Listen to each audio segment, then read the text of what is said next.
Hey kid, do you want to watch that space movie from the 70s that's really cool? Oh, you mean the one with Luke Skywalker and Darth Vader and in space? Yeah, sure, something like that. Yay! You ready to talk some movies, Brennan? Yeah, okay. Well, let's go!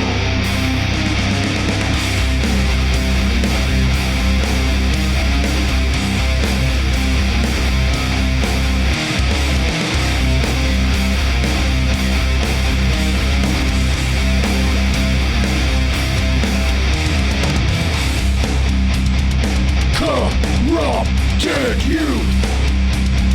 Corrupted youth! Corrupted youth! Corrupted youth! Hi, welcome to the Corrupted Youth Podcast. I'm continuously Dan. I'm mostly Brennan. And we're a father and son duo that explores the latest blockbusters, classic genre films, and the schlockiest of Golden Age VHS rental store flicks in spoiler-heavy fashion. And hoo boy, schlocky is the word of the day. Yes. One thing before we get going, just a reminder that the Dongle Den, our Facebook group, will be shutting down shortly after this episode comes out. So, been fun, but Meta can bite my butt. Yeah, that's very real. R.I.P. to the dongle den. Yeah, but hey, we are on Blue Sky, though. Ooh. Yeah, so you can find us on there. There's been a couple posts. The last episode was on there, and I think I made a comment about how bad Section 31 was.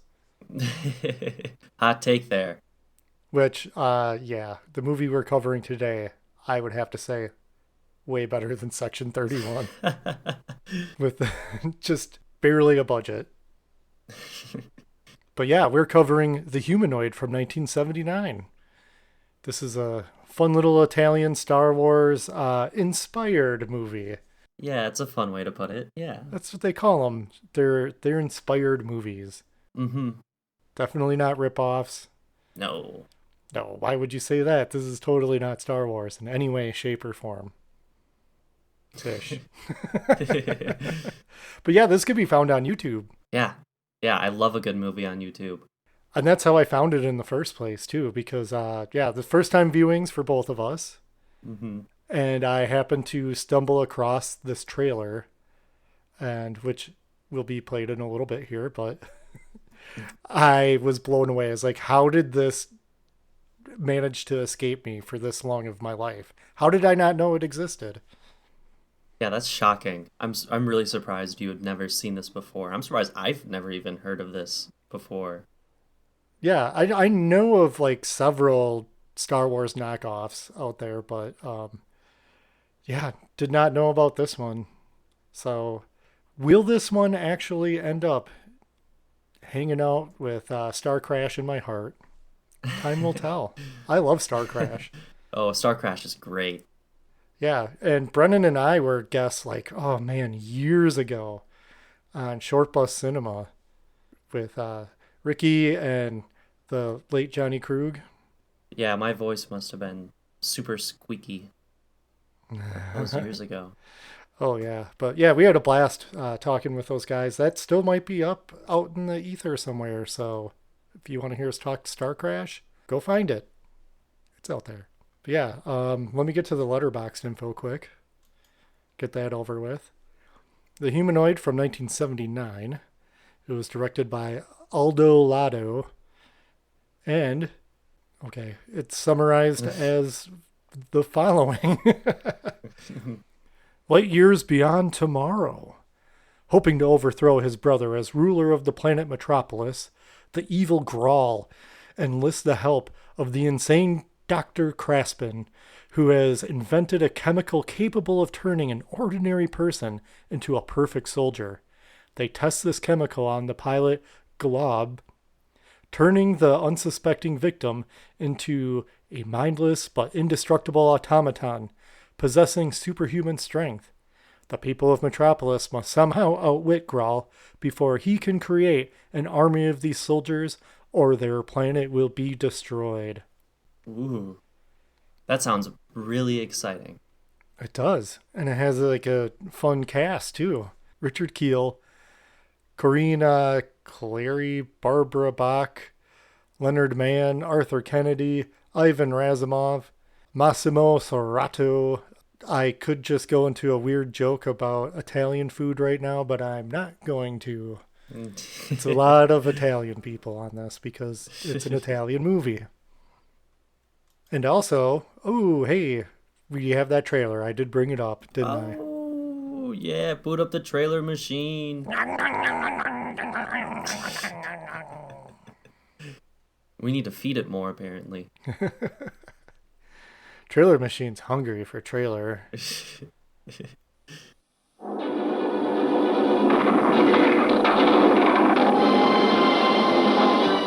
I shall create for you an army of humanoids. Indestructible human robots. This is the day of the humanoid, when man faces his greatest challenge from outer space. See them duel with laser guns and lethal arrows of shimmering phlegathon.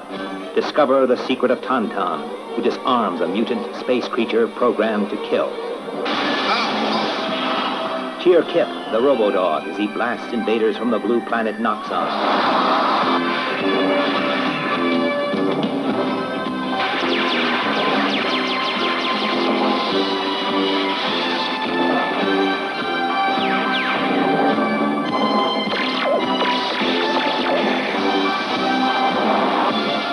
This time they come too close. The humanoid. But yeah, in case you didn't notice, there's lots of fun Italian sound effects. Which is all throughout this movie. But I guess we can just hop into the rundown, huh?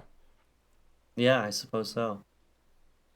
So yeah, this movie opens up with a very Star Wars crawl. I mean, not Star Wars, it's just some text zooming up from the bottom of the screen at an angle. Definitely never seen this before. With a space backdrop, too. Yeah, it's totally new. Wow, how innovative. But yeah, the theme takes a while to kick in, too. Mm-hmm. It takes a long time. And once it gets... A long time. And once it gets going, it's like, oh, okay. And it just keeps going and going and going. The entire cast. But then finally, we actually get like a story crawl, which, wow, what a inventive thing. But I'm just going to play a clip of it rather than repeat the entire thing right now. Metropolis, known ages ago as planet Earth, now faces its gravest hour. Lord Growl has just escaped from the prison satellite, where his brother, ruler of the peaceful galactic democracy, had exiled him. Malevolent and power-hungry, Growl has plans of vengeance that might forever alter the destiny of mankind. There's the clip. There's the lore. Yep. It just sets everything up. And then to also do something completely original, we've got like some spaceship flying overhead. Very triangular spaceship. Definitely not a Star Destroyer from Star Wars. Not a Star Destroyer. Whoa. Where did you even think of Well, that? I know. I can't be so... The accusations.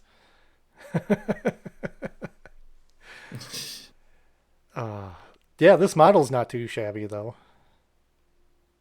No, and actually, I appreciate a lot of the model work in this movie altogether. But yeah, this big capital ship or whatever it is, yeah. Yeah, there's another ship, like, flying around at this time, too, like some type of space patrol or something, and that ship looks pretty neat. Mm-hmm.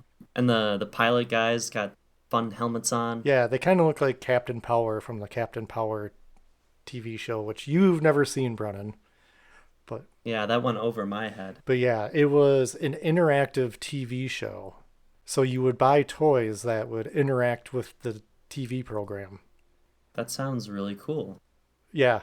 So they had like bad guys and stuff would have like a patch of just blaze orange on them or something, and you could shoot it with your toy, and it would like keep your score and other things. Or like when Captain Power powers up, he had a power station that would get triggered by the TV show.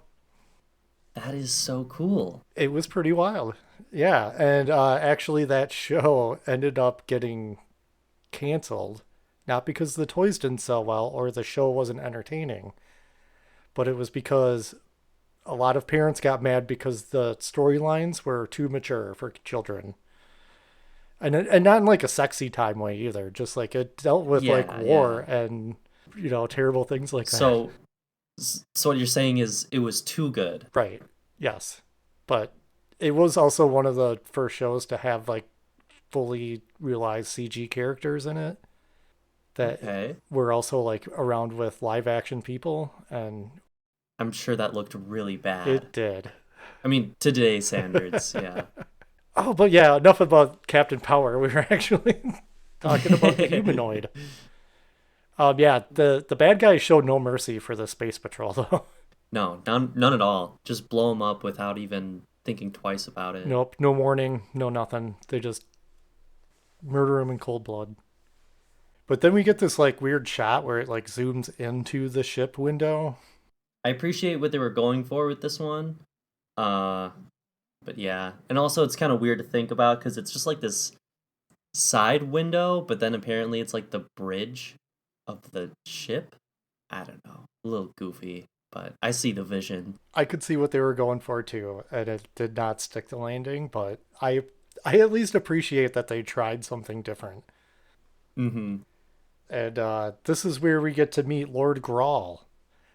And he's definitely not a Darth Vader type whatsoever. I don't know where anybody would just make that association. And if anybody does, man, you got something coming to you right now. Kind of some of the designs, especially like the troopers and stuff in the background, because they're also very Darth Vader inspired, I'll say. It kind of reminded me of like Dark Helmet from Spaceballs. I was going to say the same thing because they have like the little mouth hole, the little round mouth grate thing. Also, not at all inspired by Star Wars. Not whatsoever. This is a whole new original idea. Top to bottom. But, okay, so this is where like things might get lost in translation sometimes from Italian to English. Because he commands the patrol, like a squad of guys to go search for survivors. And I was like, oh, maybe escape pods or something, right? Mm-hmm. But then they just go down to the planet on a mission. Yeah. And I was like, well, wait a second. Like, that's not anything that's happening right now. Maybe, well, yeah, it also doesn't make any sense because they're definitely not checking for survivors. No, once they get there, they do not check for survivors at all. But we do get to meet Barbara, who I'll just probably call her Barb. Barb. Okay, yeah. She's a pretty lady who gets a video call from some boy named Tom Tom. And he says something to her, and she just leaves her work in a daze. Like, even when she's leaving, the guards notice. Yeah, it's like she's like mind controlled or something, like hypnotized. But then, so our survivor hunt just turns more into an assault. Because the helmet squad, that's what I'm going to refer to the bad guys all the time. Because most of them just have like the same helmet, but there's like 3 different styles of bad guy in this, which I appreciated. They got some variety. And they're all kind of different. Like these guys are more the Vader dark helmet looking guys. And then there's also guys who have like big tall collars. Yeah. And like a humanoid, like a human like mask on that's just black. Those guys look Yeah, those really guys look cool. super cool. And then there's just like guys who would just have like, I don't know, they just must be the fodder guys because they just have like dingus helmets on. Kind of, they're just very phallic in nature, their helmets. Yeah, yeah. But yeah, so anyways, these guys, they're going to the lab where Barb was working and they're just killing without mercy with the cutest sounding weapons though. The Yeah. puming that these guns make throughout the entire movie, it's adorable. It doesn't sound threatening at all. Like it just sounds like it would like tickle you. It doesn't look like it tickles though.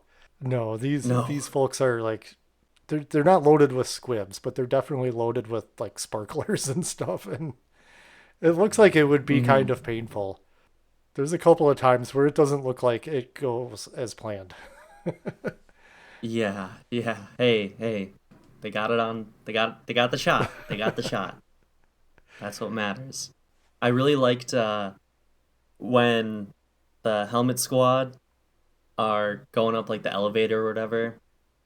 You hear like the two security guys talking. They're like, "Oh, that's weird. The patrol or the guards are back. Oh, something must be wrong." And then one of them just goes, Nothing ever happens here." Well, yeah, because I mean the idea is that this is that planet Metropolis, which apparently used to be Earth. They just renamed it, and Yeah, it's a utopia there, even though it's like I don't know, very sandy. yeah. It's just sand everywhere. Everyone's just wearing robes. I mean, everybody looks pretty comfy though. I'll give them that. Not a bad costume design. I would live here except for those loudspeakers that are constantly playing just like I don't know, weird utopia affirmations or something. Yeah, that is pretty weird Yeah, like that seems that's leaning more towards dystopia. for sure. But Helmet Squad take a MacGuffin, which is called the Capitron, and Lord Grawl is disappointed because he also wanted Barb as well. Got to get Barb. For reasons we'll find out. But then we get to Barb's house where Tom Tom, he's getting heckled by Barb for reading instead of playing video games. Yeah, like stop reading that silly book. Here's a dumb video game we could play where a dot gets passed between triangles. Yeah, I took like 1 second to try to figure out how this game was supposed to work, and then I stopped because clearly they did not think of No, that. there was not that much thought put into it. But No. apparently he's some type of mystery kid that showed up out of nowhere, and he's also her pupil. It's not Yeah, it's a, it's not explained very well where he kind of don't comes look from. for anything to be explained fairly well in this entire movie. It's not as Yeah, incoherent as say like Star Crash can be though. yeah, that's very true. That's very true. There at least I could follow the plot. It was just the minor details where you're just kind of like, wait a second. I do like it's also this part where they're playing the game. It's like some strategy game, and she's like, "I'm gonna use my computer," and she uses her computer, and she's like, "I'm gonna win in 6 moves or whatever," and he just ends up beating her anyway right away because he's apparently like wicked smart too. Yeah, he's gifted in some way that is just like I said, mystery. Do you want to try to say Tom No. Tom's real name? It does get brought up though a couple of times. Yeah. Yeah, we also get to meet Space Guard Nick, who has one of the best names in the entire movie because it doesn't sound like you're choking on food when you say it. Because all of these Hmm. names, Yeah, when they first said Nick, I was like, oh, thank God. Oh, I can remember that. but he's talking with these council members that are just like, I don't know what are they on? Like just upright slabs with armrests. It's weird. Yeah. Yeah. And Uncomfortable. it's one of the few things. What? And they're old too. They're old too. That must be bad for like their backs. Yeah, I don't know what they were going for with this, but it's kind of odd. But when he talks to one of the council members, the council member explains that there's a guy named Craspin who invented the Capitron, and the Capitron can transmutate a person into a monstrosity with superhuman abilities. And Barb was Craspin's assistant, but when she found out that he made this, she turned him into the authorities and they confiscated the Capitron. And he's supposed to be on some, like, I don't know, like a prison satellite or something. Which, Yeah, something like that. Yeah, but hey, good on Barb. she saw something, That's she pretty said cool. something. That's right. Plus, once you get to meet this guy, it becomes glaringly obvious he's evil. Yeah. But we don't get to meet him yet because, well, there's a robot dog in this movie. Kip. Yeah. Kip. Or is it Kib? I heard it. I'm pretty sure it's Yeah, Kip. Kip. Okay. Hey, it's one of the easier names to say. And, Definitely. ooh, yeah, Kip's got a pilot pal named Golub. Which I'm going to have a hard time, like, not choking on that name the entire time. Golub. Yeah, that must have been. Imagine the mother, like, after giving birth. I'm gonna name him Golub. But yeah, these two, they end up having a run-in with the Helmet Squad in their ship, but they just get ignored because he's having problems with his ship or something. It's not, whatever. They just Yeah. need a reason for them to run into each other, I guess. Ignore it. Yeah. And then after that, we get to find out that Tom Tom might be running a back-end cult. Because there's definitely two weirdos that are like hanging out around Barb's house. And this is also where we get the hint that, yeah, Tom Tom might have some powers too. Because he's kind of like a little bit of ESP going on. Yeah. Yeah. Hey, maybe he's just trying to get some weird books from those weird strangers. They had to come drop off all the money that they got to pay tribute to him. I don't know. They're just some like robed people in all white mucking about. But Barb seems a little concerned though. For sure. Who are these weirdos hanging out around this kid? And then he's just like, oh, they're just my friends. You can't hang out with them. I think he just said, like, they're foreigners. And she's like, yeah, I could tell. Oh, man. Well, we get our introduction to Lady Agatha, who's very chesty. And she literally has helmet hair. It looks like the same Yes. styling of helmet as the rest of our bad guys, but it's her hair, which is pretty cool, though. Yeah, that is pretty sick. And it must have been, like, hard to maintain or something because after a certain point in this movie, she's just wearing, like, a cap. I didn't think on about her it head. that way. I thought they were just trying to give her outfit changes, but yeah, that's a good point. Maybe somebody ruined the wig. Caught fire or something in some sparkler. But yeah, Lady Agatha is she's watching Craspin, who is using like a big plastic case full of needles to suck the juice out of a naked woman by like squishing her in the box. That's the best way I can describe it. Yeah, seems kind of extra just to extract blood, but Yeah, but it's revealed that he's making a serum to keep Lady Agatha young. And apparently you just have to suck the fluids out of younger women to do this. and apparently like one woman just gives her 1 day of There's a young pile beauty. of bodies somewhere. Absolutely. Like you can't maintain that. That's crazy. Yeah, it's a weird I wouldn't call it a subplot of this movie, but it's just a weird detail of this movie that just I mean, I guess it has purpose later, but Yeah. She's always just talking about it too. Need that serum. Yeah, but apparently Craftsman is the one who wanted Barb because she ruined his research, and he is not letting it go at all. He's got beef. Yeah, serious beef. But he also promises Lady Agatha that he's going to make an army of indestructible humanoid robots. I do too. That's I that's love a kind good of like robot. because it's in the trailer, and it just that's what really got me. It's like, oh, you know how to pull on my heartstrings. You know how to lure me into watching your low budget movie. And that word is robot. But yeah, we also get Craftsman crashing Golub, the pilot guy, by taking control of his ship. Apparently, he had some device that just picked up on the fact that Golub was a beefy, fit man. So he's like, gotta get me one of these.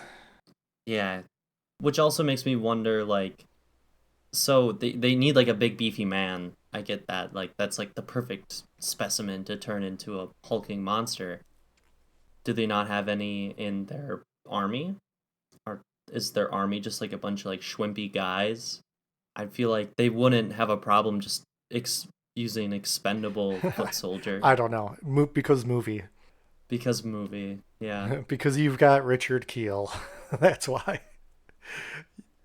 You could get him to be in your movie. That's pretty fair. And you gotta use him. So, and yeah, spoiler. I guess it's not a spoiler. That's who plays Golub. And I don't know. Are you familiar with Richard Keel at all? Have you seen him in things? He looks so familiar. So familiar. You would know him from Ega on Mystery Science Theater. Ega. Oh, wow. Yeah. Okay, that makes a lot of sense now. Well, you've never watched any of the James Bond movies, have you? Yeah, because during like the campier kind of like 70s ones ish, he played Jaws. So that was the name of his character, and he was just like, I mean, obviously brick wall of a man, and he had metal teeth in his mouth, and he didn't speak. So he was just there to just strong arm James Bond every once in a while. That's the perfect role. Yeah, that sounds fun. Yeah, it's actually like think back on I'm like, I could go for watching one of those. But yeah, probably also really well known for his appearance in Happy Gilmore because he was in that. And that's Oh, you could tell when that movie was made, he had because of his condition of like giantism, it was like wreaking havoc on his body. So he was kind of like around in a cane and stuff. that's sad. But apparently, super sweet man. I bet. And that's what I kind of like about his character in this movie. Golub? That's his name, right? Yeah. They just show him just to be like a kind of like a sweetheart. He's just like this nice, innocent guy. He's got his little robo dog with him, and Kip is just a cutie. For sure, yeah. They do have like when they're just talking to each other on the ship, and he's just being nice to the robot dog, like as you should. Cute robot dog, Yeah. wagging its little antenna tail. Oh, I loved the antenna tail. That really got me. I was sold on this little robo dog. And like after they crash land, he's like, "Oh, you must be all stressed out or whatever," and he brings out his old tool to calm his doggo down. So now that they've got him crashed, like, how are they going to turn him into a humanoid? Oh, obviously by shooting a rocket at him and blowing him up. Yes. That's the plan. It's just got some Capitron in it, and they just like launch it right into his ship. And Like, I guess that works because he comes out of the water with no beard. That's what it did to him. It made his beard disappear. No beard. Yeah. The Capitron device will just clean shave you. It just turns you into an angry bald guy. His clothes aren't ruined. Still wearing the same clothes. Just doesn't have a beard. Nope. And Kip is sad. Kip sees this and doesn't like it because he doesn't remember who Kip is. Yeah, he's all Frankenstein's monster. Yes, because now he is a humanoid. A humanoid robot. But the bad guys send a squad of soldiers over just to see what happens. Which I kind of like that. That's nice and evil. And yeah, it turns out being exposed to the the Capitron. I almost called it Crapatron. Capitron. But it makes you blaster proof. Laser beams just bounce right off you, or just kind of like sizzle and ricochet. You know what I was hoping would happen? Never did. I wanted somebody to shoot the humanoid and it bounced back and hit them. I was expecting that to happen as well. Never happened. Yeah. But it's pretty fun because they're all trying to blast him or whatever, and he's just this slow moving tank. And he's just picking up guys and throwing them around. That's his main move. Pick up man, throw man.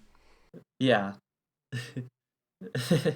Or his second favorite, pick up man, throw man at other man. We get a good dummy swing here. Oh, that was great. Where he just uses a man to knock down other men.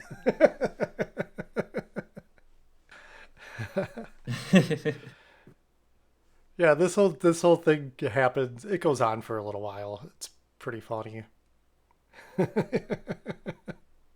Lots of dummies. That was your one message you sent to me about when you were watching this movie. Yeah. And then I was just like, oh, I can't wait to watch it. Good dummy action. Mm-hmm. All right, so now you have a humanoid. What do? Right? What do? You've turned this guy into a hulking beast. And they're like, well, we can control him, so we're just going to knock him out with gas. And because they're watching from, like, they're like hanging out in this claw ship, which was pretty fun. So it's like Kraskin, Lord Grawl, and Lady Agatha are just hanging out in this little pod spaceship thing. And they're watching and they're like, oh, well, we got to gas him. And then I'm going to put a sensor to his head and we can control him. Yeah, and they just bedazzle his forehead. It's just like a little nugget of a jewel on his forehead. Yeah. And then they just have one now. So now you've got a indestructible humanoid robot. So they take him, and Lord Grawl's just like, we got to wake him up so I can tell him to murder my brother. Because, like, apparently his brother is like the guy Nick was talking to on Metropolis. The leader guy. Important man. There's so much stuff that you just have to piece together while watching this. Nothing's really just explicitly said unless they're just talking about things that they're doing. And all of it just seems so half-assed, too. I wouldn't have it any other way. Yeah, well, how this all works is going to end up being really complicated later if they pull off their plan. I'm just going to say that. Yeah, so then after Lord Grawl gives him commands to kill his brother, like, I guess he would have to know who his brother is. So maybe that guy's famous. I don't know. All of this is very clunky. Oh, there was a throwaway line about how Dr. Craspin, he said that he like locked onto the brother's science mumbo jumbo or something. It's just there are so many silly science mumbo jumbo lines in this movie. The worst violator of that is Nick. All of his dialogue is like, well, laser this, space that. Oh yeah. And the nuclear flux of the It's great though. it's all It's just fun. nonsense. I'm not complaining. Yeah. Oh yeah. Oh yeah. Again, wouldn't have it any other way.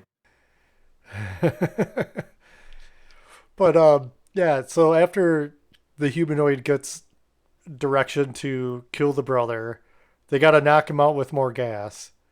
So while he's knocked out, they just have some troops just dump him out of a spaceship outside the city at night. Like that's your plan? Like it seems kind of clunky. But then in the morning, the humanoid just shows up to the city on Metropolis, and he's not allowed to enter without permission. And then, oh boy, here we go. Yep. He gets to toss him. He's just tossing stuntmen and dummies dressed as guards like crazy. All their weapons are just useless.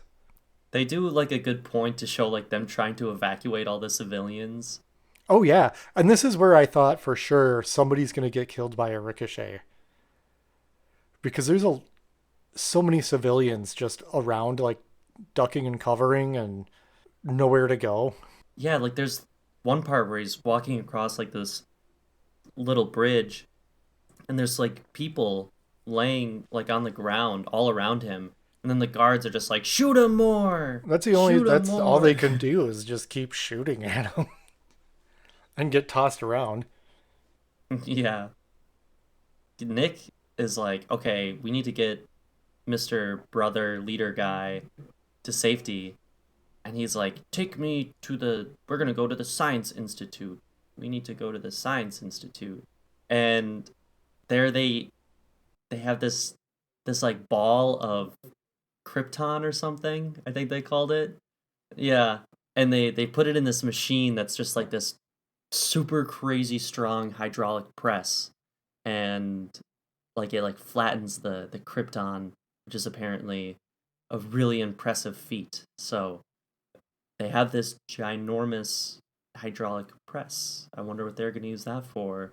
Yeah, Nick also claims that they used nukes on the humanoid and they did nothing. Yeah. So the humanoid is and his clothes are indestructible. There is a lot of talk about like nuclear stockpiles and stuff that Metropolis has, but it never really comes into play. Because it doesn't seem like the bad guys actually, they're not even interested in stealing the nuclear stockpile. Yeah. Which I think that's what the people of Metropolis think is going on. They don't need nukes. They have the humanoid. Yeah, Barb also knows that the Capitron mutated, like created the humanoid. I mean, listen, it's really hard to talk about sometimes because all of this is just so goofy. I mean, it totally is. Yeah, and when all the stuff with the humanoid stealing the speeder. That was great. Fun stuff. They got these speeders that totally original concepts and designs. Doesn't look like anything you'd see like not to be confused with like Star Wars and Luke's land speeder on Tatooine. Oh, I didn't even think about that. Yeah. Oh. Very similar aesthetics. But they totally were not. It's just coincidence. But yeah, some of those effects are pretty silly. That's when I thought one of those little explosives for the ricochet went awry, because when he's driving away in the speeder and he starts like he sits down, and right before it starts to go, one pops off and it looks like it hits him in the neck, and he kind of like jerks a little bit and seems irritated. Ugh. It was like, oh, that totally just probably went off on his neck.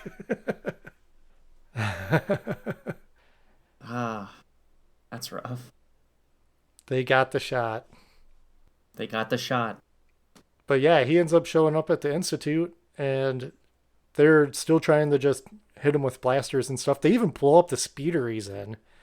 and it does nothing. He just walks out of the explosion. Yeah, that was sick. And to plan the squish the humanoid seems to go pretty well.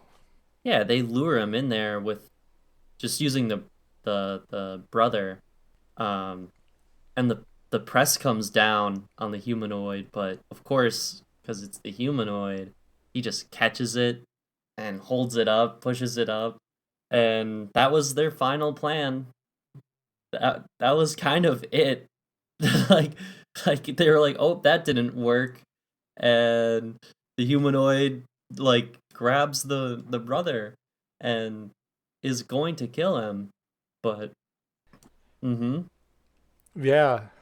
like this is the end of the story right here. But the oh, what's his name? The doctor guy, Cr Craspin, Kraskin. I don't know. Just go with it. Whatever. Evil doctor guy. Yeah, whatever. Evil. Okay. Yeah, the evil doctor guy at the last minute, he couldn't wait like 2 more seconds. Gets filled with all that revenge against Barb, and orders the humanoid to kill Barb instead. Literally seconds away from killing the leader of Metropolis. Yep. Brother could have just been dead. Well, I gotta.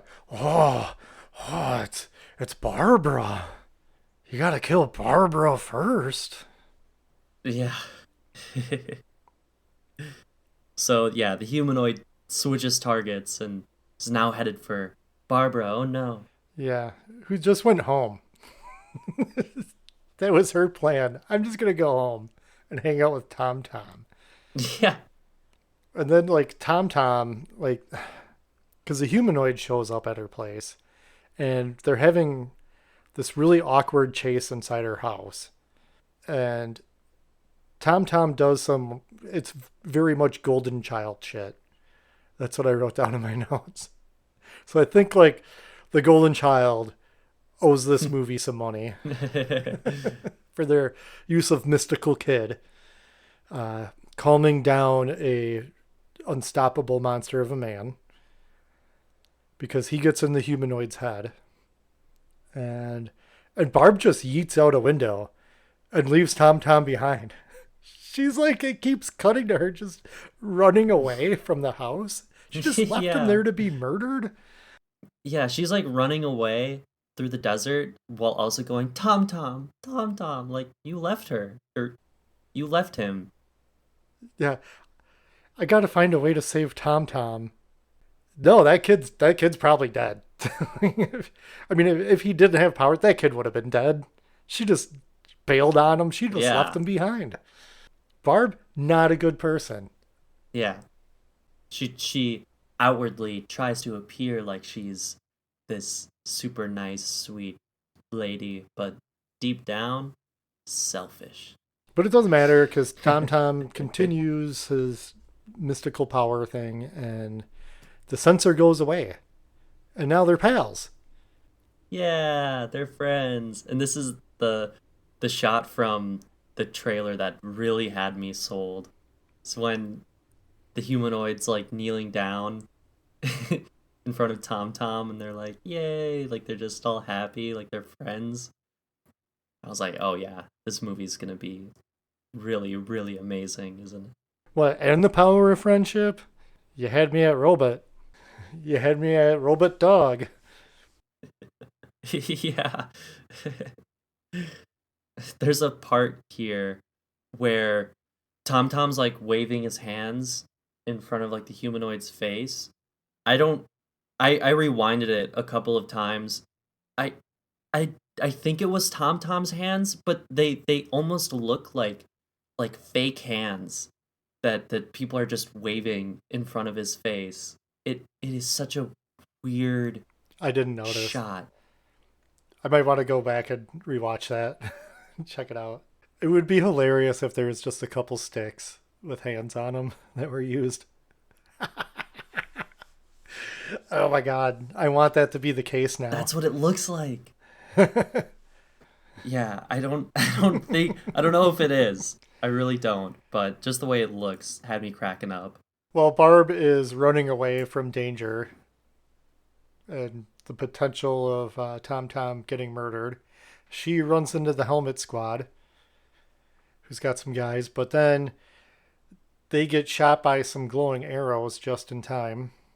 And it's Tom Tom's cult members. But then Tom Tom just explains to Barb because he's just kind of there, right? Just kind of shows up. And he's like, oh, Humanoid's on our side now. So they're like, yay. And then they try to figure out how he can articulate where the bad guys are if she concentrates on them enough. And then he kind of says like the name of the moon that their base is on, where he crash landed. What is it? Noxon? Noxon. I had enough with names. I was like, I don't care what the name Noxon. of that place is called. But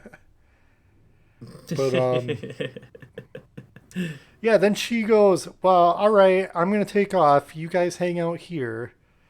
Yeah, she just gets abducted by the bad guys off screen. Like immediately, too. And when the humanoid finds out, he cries. And Tom Tom said that that's good because his humanity is returning to him. And he can be Golub again. He's no longer the humanoid, he's Golub. Mm-hmm. But he's still a humanoid. But yeah, back on the not Star Destroyer. It's definitely not a Star Destroyer. Barb informs Lord Grawl that his brother is in fact still alive. How she would know that, I don't know. But it doesn't matter because Lord Grawl is pissed. And he ends up having some words with Craspin. And Craspin, of course, doesn't admit to switching up targets or anything like that. No, that should be like a done deal for their relationship. What do they even need Craspin for? Craspin, whatever. Crappin. Yeah.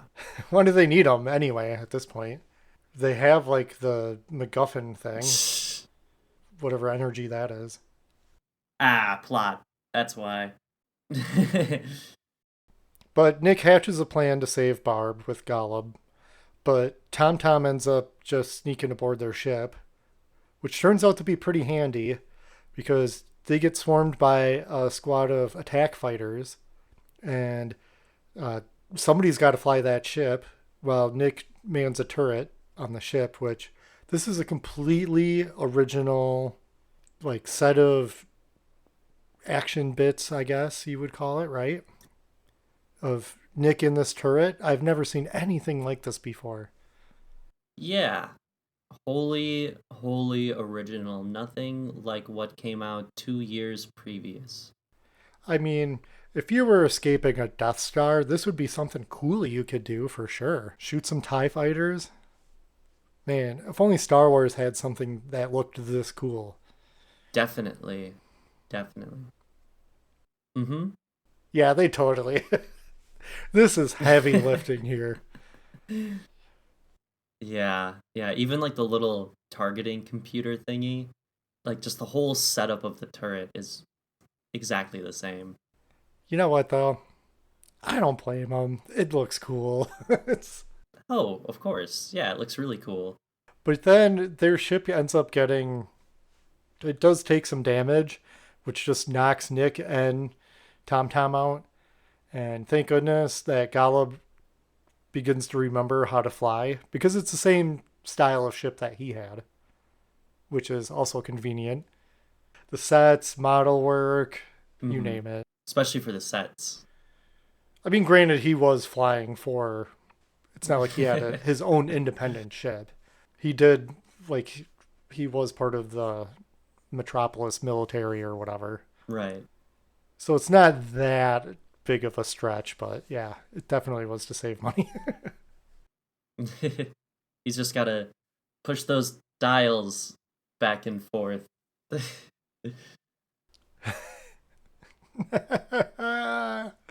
Yeah, you want to watch a whole bunch of just somebody just making up how to fly a spaceship with just some switches and sliding knobs. This is the movie for you. But yeah, he ends up he does a good emergency landing, conveniently on the moon that they were traveling to. Mm-hmm. Conveniently pretty close to where they needed to go. Mm-hmm. And also, if any of you dongles out there want to write in to let us know that it's a natural satellite, it's not actually a moon, you can write into corruptedyouthpod@gmail.com and we will promptly delete that email. I'm surprised you didn't get on that. There comes a point. Why put scientific terms over just common language? Nobody likes that guy. I appreciate that, Brennan. Don't ruin my space fantasy. It does not take a lot of science to ruin this movie if you apply it. I'm not watching this movie for the science. Absolutely not. That would be the biggest mistake you could make. Well, this wasn't scientifically accurate at all. Dude, if Neil deGrasse Tyson watched this movie, I think he would melt. I think he would actually just melt. He's the biggest buzzkill. He is. Like, yeah. Dude, can you have any fun? Please, just have some fun. Like, make Cosmos Season 2 already. Like, have your fun science... I've listened to his science lectures, because I'm a nerd. And they're great. He's great at explaining things. He's a fantastic communicator. But also, I'm just trying to enjoy my science fiction. No one cares. The stars were wrong in Titanic. Ooh. I'm sure everybody noticed that when they were watching Titanic. Nobody gave a shit. Nobody was checking for star accuracy. Actually, in the re-release of Titanic, they fixed the stars, so they were accurate. Yeah, that's a real thing. That's a real thing. And Neil deGrasse Tyson likes to brag about that when he goes on news channels and stuff. What a dick. Yeah. I can't believe I just called Neil deGrasse Tyson a dick. But also, I'm not wrong. That is a dick move. Yeah. Oh, hey, weren't we watching a movie or talking about a movie or something? Something like that. Oh, yeah. Sure. Nick wakes up because they did the right thing and got away from the ship in case it explodes. Yeah. And when you know it, this is oddly convenient, but Kip shows up, the little robot dog. Yeah. And Golub seems to remember him, and Kip certainly remembers him, and he's like, guys, come here, follow me. I mean, he doesn't say that because he can't talk. He just bleeps and bloops, but... Mm-hmm. I mean, here's the deal. He's R2D2 and this all over the place. Absolutely. He's definitely the R2D2 of this movie. And I'm going to say this. Way cuter than R2D2. Whoa. R2D2's cute in an R2D2 way, but this is a robot dog we're talking about here that just scoots around. That is true. That is true.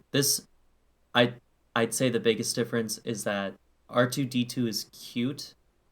Kip is trying to be cute and is very cute.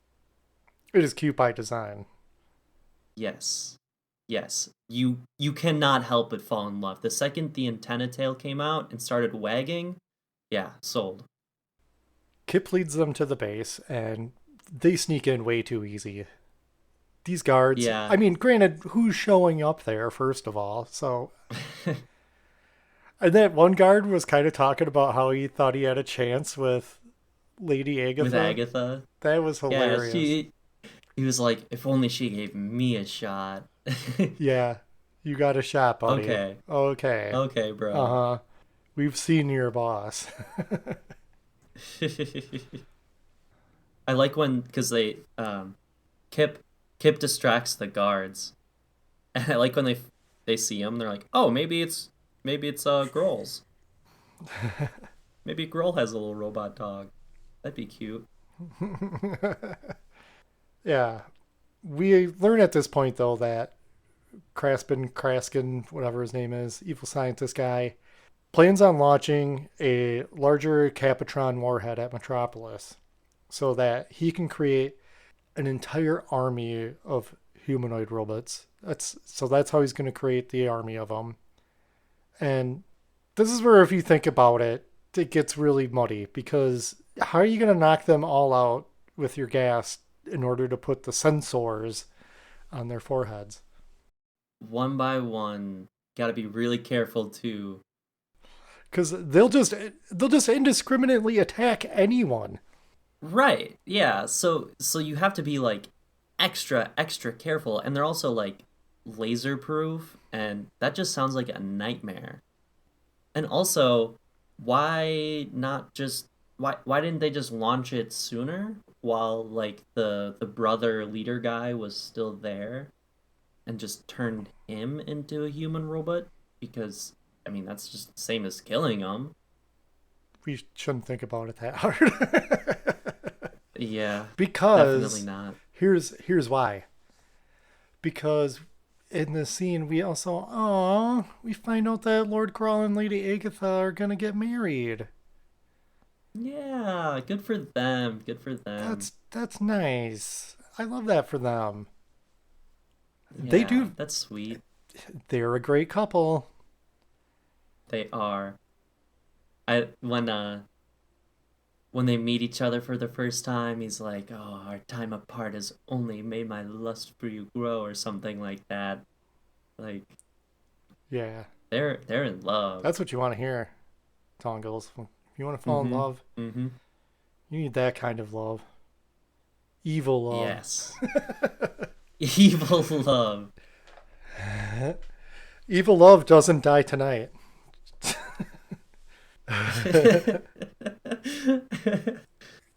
Although I think she's just kind of in it for the power. Oh yeah, that's exactly what's happening. They just have an agreement. But now that Golub is and our heroes are inside this facility, like in the hangar and stuff, there's just tons of guard fighting and dummies getting tossed around by Nick and Golub, for that matter. And we also get like some cute Kip stuff. Like Kip gets involved, and Yeah, I like how they tried to be sneaky for a it little just bit, doesn't work. and then yeah, it just didn't work, and they're like, "All right, time to start kicking people." We're like, whoa, where'd this robot dog come from? But yeah, I do have it in my notes as Craspin and Kraskin, so I don't really know what this guy's name is at this point. Oops, I donked my head on the microphone. It's me now. I'm the problem. Ooh, But yeah, he's gonna juice Barb for serum in his plastic juicing machine. But Golub ends up like ripping a door open and stopping the plastic needle box just in time. mm-hmm. Also, kind of weird that he can't like he's like barely holding back the weird needle coffin when he was able to lift that hydraulic press thing earlier. But whatever. Stakes. We need stakes. That is true. You're not wrong. Golub is like barely holding it back, and they start pumping the room filled with gas. And then it's weird because it's like it's like a separate chamber. Like they're just watching through like a window, and they start filling the coffin room with gas. But then they're like, we need to evacuate too, because the gas is gonna get in here. Doesn't seem very secure if your poison gas is just gonna flood your control room area. It has to happen. It has It to has happen. to happen. Yeah, Because Kip has to roll in there. and save the day with his antenna tail. Are you kidding me? That little cutie. Oh my god. It's so adorable. Very adorable. Better. Oh, I'll say this.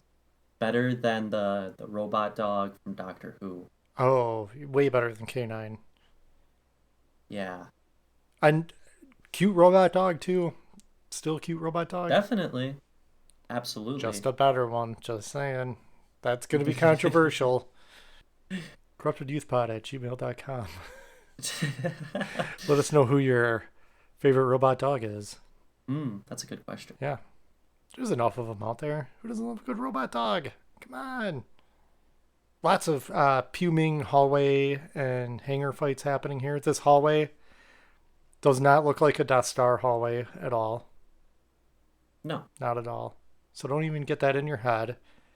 Fun stuff, though. It really is. Like, this set doesn't look terrible at all. No, no. And they do a fun job of having, like, interesting little fights and stuff that isn't just mindless guys getting blasted. There's a lot of guys getting blasted, but the hangar fight definitely has like a lot of inventive stuff. Kip diarrheas all over the floor. and the helmet squad guys like slip in it and fall. It is just like yellow diarrhea. It shoots out his butt. Yeah, interesting color choice. Yeah. Oh. Also, Kip ends up like rolling up to this like fallen laser cannon and just like bumps it and ends up blowing up like 3 guys. Oh yeah, that's great. There's a lot of like high-powered guns in this hangar bay, like on towers and stuff. Yeah, Golub gets his hands on one of them too. Starts blasting guys. Yeah, after he pushes it over. Yeah, yeah. And also Barb's there. Barb is just there. Yeah, Galb actually uses that turret gun to blast Kraskin. And he's just messing stuff up everywhere. He's a beast. It's great. It's like it's almost therapeutic to watch Golub just go around and smash stuff and blow up guys. Oh yeah, there's so much of it. Like you at Dongles, you have no idea. This is so extended. I think it's like the last half hour of the movie that all this stuff happens. Much, yeah. It is wild.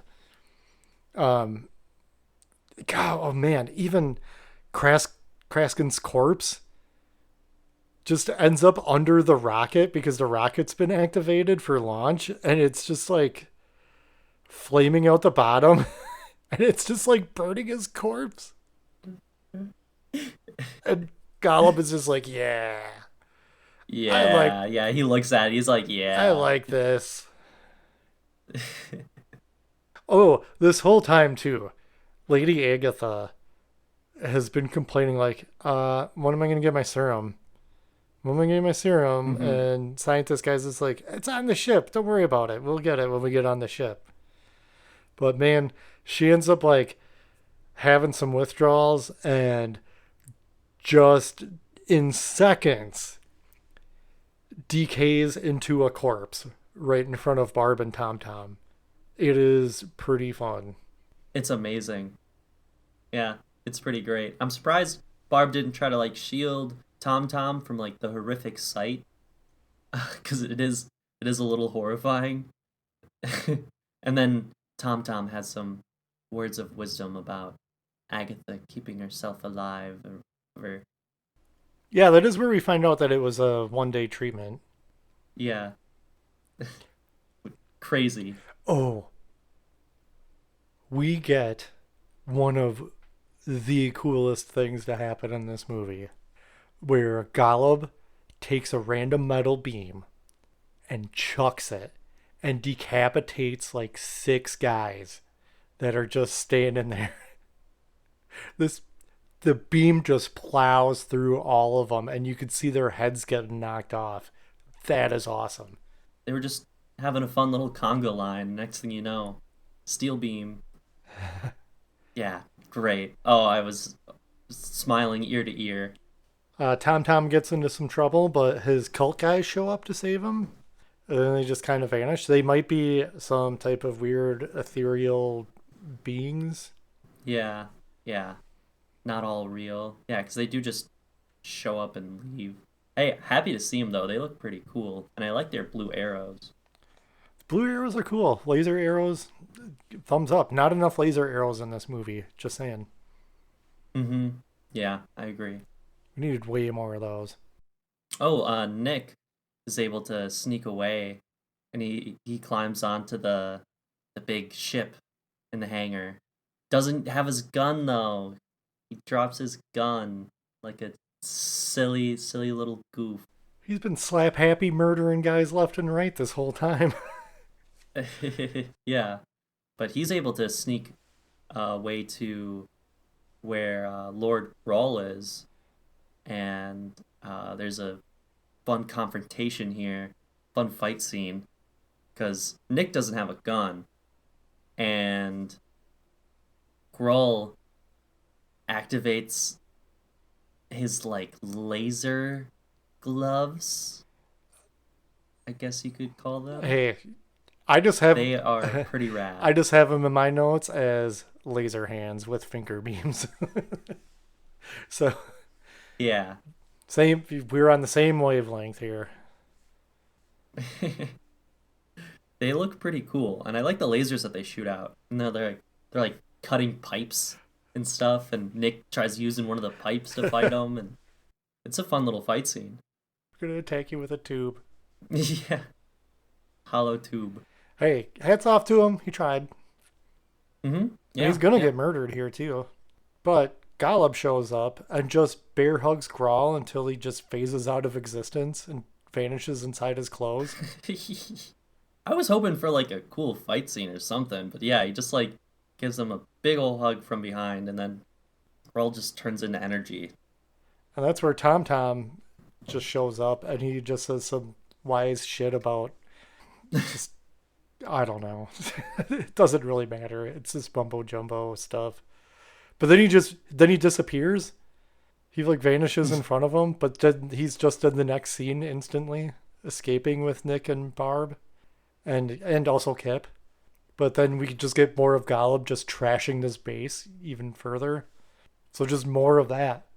He also, yeah, more Golub just wrecking stuff. He ends up knocking the rocket over. He takes out the Capitron from the rocket. He takes all that Capitron stuff out, and the rocket launches into the capital ship in the hangar, and the whole place starts to explode, of course. It's one of those, the whole base is exploding type of things. Lots of ceilings collapsing on people, sparklers shooting out of walls. And the team got out. They're just waiting outside, and they're waiting for Golub to get out as he's like running through the hallways through all the sparklers with the Captron.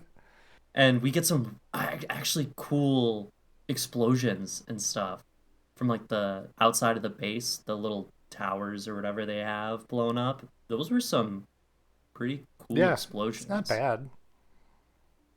I mean, compared to all the sparklers that we've been seeing throughout the movie, it's a nice little change of pace.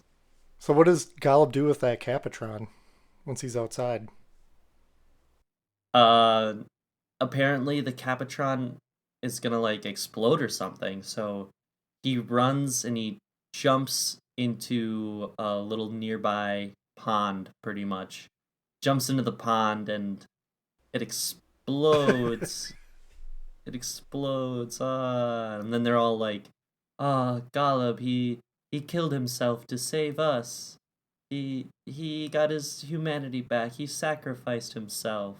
But you can't stop Golub, because seconds later he just comes out of the water with the beard.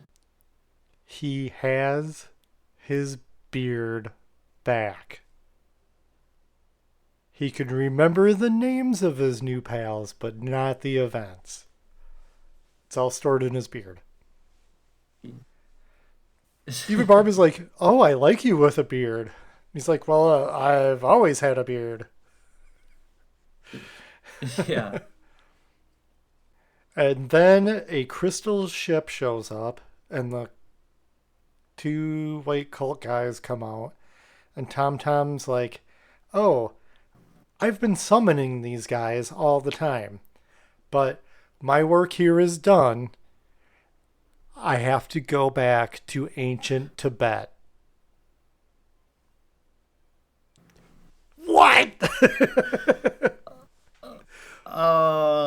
I was laughing so hard at that. Man, Ancient Tibet, folks. I have to go back to ancient Tibet. Okay, They don't Tom even Tom. know what he's talking about.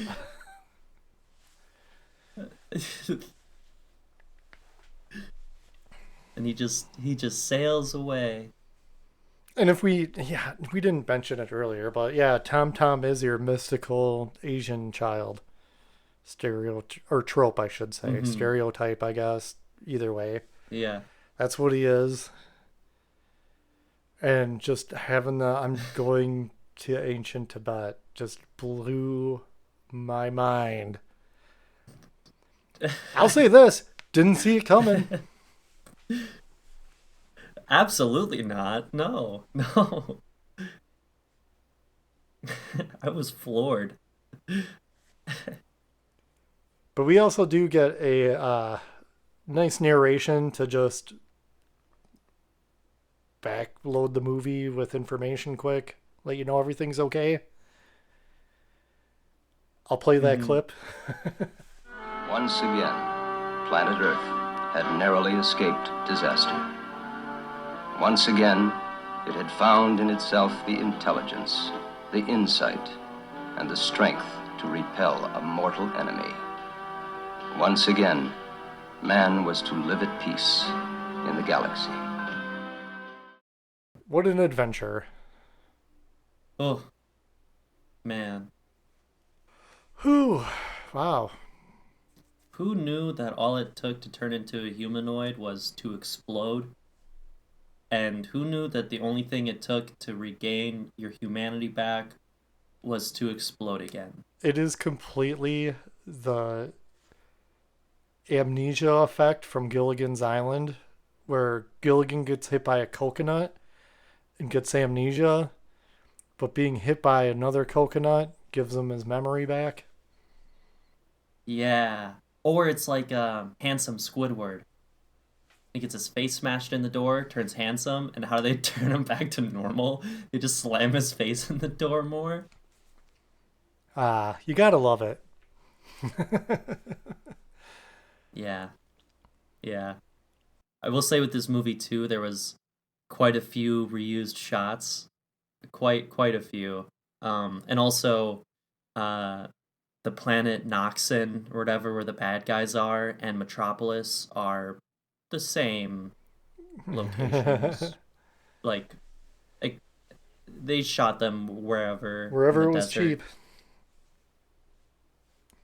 Wherever it was cheap, yeah. Or even like I'm pretty sure that the explosion that turned Golub into the humanoid and turned him back, I'm pretty sure that was just the same explosion. It was just the same thing. But I mean, I can't knock the movie too much because this was a pretty cheap movie. It doesn't matter. Doesn't None of this matter. matters. It's fun. So yeah, going along with that, Brennan, how would you rate the movie saying the word movie, and would you recommend The Humanoid? This is a movie. Or maybe it's like a movie? It's a movie. I would definitely recommend this movie. It's on YouTube. It's about an hour and a half. And a lot of that runtime is just action. It's just the humanoid just messing people up. It's cheesy, it's goofy, the dialogue is super silly. I mean, it's schlock. It's everything you could kind of ask for, honestly. What about you? I'm gonna say it's a movie. I know that sounds probably less than you expected. I had a lot of fun with it, and the thing is though is that like when it comes to a recommendation, I think I recommend it for if you're a fan of this kind of schlocky movie. Yeah. Because it's all right, you know. If you're not into this type of thing, you're not gonna really have any fun with it. You're just gonna be like, "This is a dumb, cheap movie. I don't like it." Mm-hmm. Because I could see a lot of people saying that, or it's boring. But it's fun if you're into this type of thing. That's where it's a blast. And I think would have really helped this a lot would have been a better soundtrack. Yes. The things were happening, but the music never really escalated what you were seeing on screen. It just felt very happenstance to what was happening. Yes. Yes. I agree to that. Even Tom Tom's theme, that little magic song that plays, it just sounds like a NES song. Like it's just kind of annoying, and they play it a lot.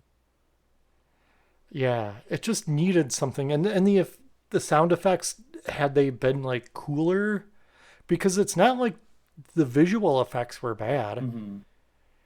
There was some interesting design work on it, like not to bring up Star Crash again, but that just the kit bashing for those models Yeah. was egregious. Yeah. Where they were just not good. I think they were fun, but compared to this, like these had more of a vision to them and somebody with more talent behind it building these. Like, yeah, like, okay, I got an idea to make this cool. Mm-hmm. And the sets were good too, Yeah. for the most part. Like, to just, yeah, just sci fi set looked good. But I think, yeah, just the music and the sound effects kind of dragged this down a little bit for me. Mm. Okay. Okay. That's fair.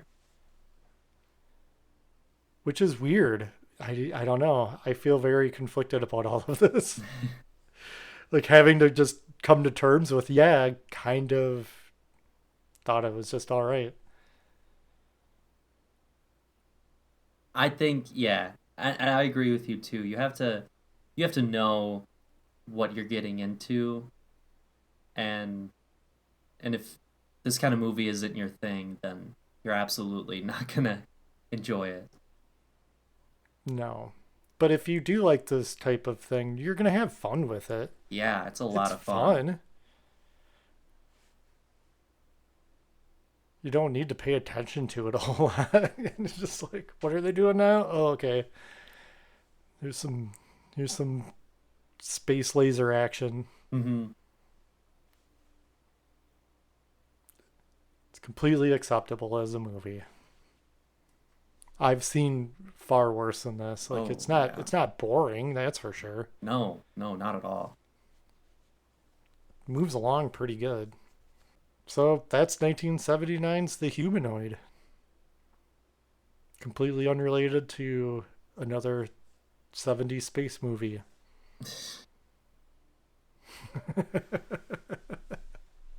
I think it's cute. I think it's cute that Star Wars was so big.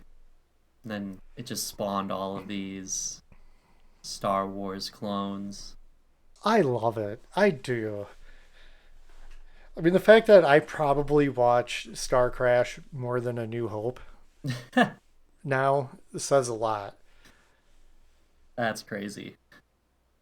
It is. I mean, I've definitely seen A New Hope way more in my lifetime, but, I'm probably watching Star Crash like once a year, and I don't really watch A New Hope annually anymore. Unless it just happens to be like I catch it somewhere. Like I'm not just going, yeah, I'm gonna watch that. And it's weird. It's weird. I'm a big Star Wars guy. I don't know. I just kind of have more fun, I guess. The schlock. Yeah, that's definitely fair. I mean, I still do my yearly Star Wars watch. Sometimes it's 2 times a year, but there's something about seeing Star Wars, but it's not good. It's just a lot of fun. It's so much fun. It's a fun way of putting it. Yeah. But I like the influence of it. It's good to see. I don't know. I don't view it as a negative by No, any not means. at all. Yeah, yeah. I I think there's definitely movies that probably spawn worse movies. Take Alien, for example. That's real. Yeah, definitely. How the different, like, yeah, this is just another Alien inspired movie. And they all kind Not of always look like great. the alien. Yeah. It's like when you try to emulate those type of things, it's at least Star Wars was just cheap. You know what I mean? Right. I'm not saying Alien was necessarily cheap, but you got to have artistic vision behind some of these ideas to Right. pull them off. And this doesn't really miss the mark. Mm-hmm. There's definitely like decent design work behind it, just on a budget. So yeah, we could talk about this for hours. We definitely could. Yeah. We have, just in general. That's it, dongles. I'm not going to talk about this movie anymore. But I'm going to talk about how cool you look in your T Public shirt. Mm-hmm. Visit T Public. Buy some merch. Support the show. Contact us. You'll be the envy of all of your friends with your Corrupted Youth Pod merch. All of your friend.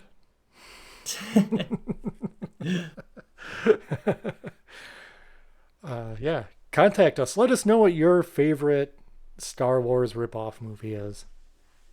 Or Star Wars inspired movie. Mm-hmm. Let us know. Send us an email. You can email us at corruptedyouthpod@gmail.com. Yeah. You didn't see that coming. I can tell by the No, look on your face. You're I shocked. did not. I don't even know how to follow along with that one. That was nice. That was a good little jingle. Oh, thanks. I'll forget it in 3 minutes. But you know who I'm not going to forget? Our listeners, the dongles. That's you guys. That's you right now. If you're hearing this right now, that's you. You're a dongle. You don't even have a choice anymore. You're just instantly a dongle.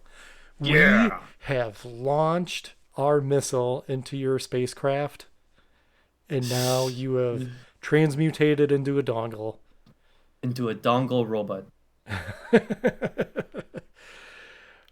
Oh, thanks to our fellow podcasters for your support. And hang in there, you dongle humanoid robots. Bye.